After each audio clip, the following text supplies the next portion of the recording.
ஒரே நாடு ஒரே எரிவாயு தொகுப்பு லட்சியப்படி கொச்சி மங்களூரு இடையிலான குழாய் வழி எரிவாயு திட்டத்தை பிரதமர் நரேந்திர மோடி தொடங்கி வைத்தார்.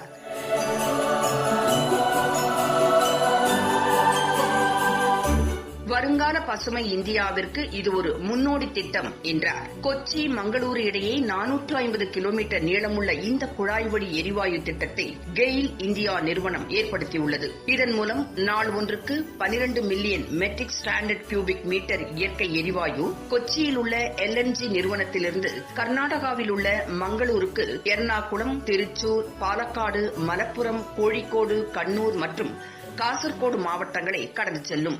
இந்த திட்டம் 3000 கோடி ரூபாய் செலவில் 12 லட்சத்திற்கும் மேற்பட்ட மனித வேலை நாட்களுடன் உருவாக்கப்பட்டுள்ளது.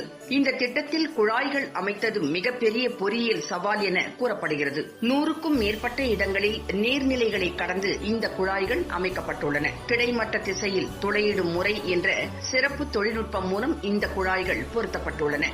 இந்த குழாய் வழி எரிவாயு திட்டம் வீடுகளுக்கும் வாகனங்களுக்கும் சுற்றுச்சூழலுக்கு உகந்த இயற்கை எரிவாயுவை விநியோகிக்கும். இந்த குழாய்கள் அமைந்துள்ள மாவட்டங்களில் வர்த்தக மற்றும் தொழில் நிறுவனங்களுக்கு தேவையான இயற்கை எரிவாயுவும் விநியோகிக்கப்படும். சுத்தமான எரிபொருள் நுகர்வு காற்று மாசுவை குறைத்து காற்றின் தரத்தை மேம்படுத்த உதவும். இந்த திட்டத்திற்கான நிலத்தை விவசாயிகளிடம் பெறுவதில் எதிர்க்கட்சிகள் விவசாயிகளை தூண்டி மிகப்பெரிய இடைஞ்சல்களை ஏற்படுத்தின என்றாலும் விவசாயிகளுடன் நடத்திய பேச்சுவார்த்தை தெரிவித்த நம்பிக்கை காரணமாக இந்த திட்டம் உரிய நேரத்தில் செயல்படுத்தப்பட்டது. இந்த திட்டத்தை காணொலி காட்சி மூலம் பிரதமர் நரேந்திர மோடி அர்ப்பணித்தார். தொடங்கி வைக்கப்பட்டுள்ள இந்த திட்டம் மூலம் ஒரே நாடு ஒரே எரிவாயு தொகுப்பு உருவாக்குவதில் முக்கிய மைல்கல்லை எட்டியுள்ளதாக பிரதமர் நரேந்திர மோடி பெருமிதம் கொண்டார்.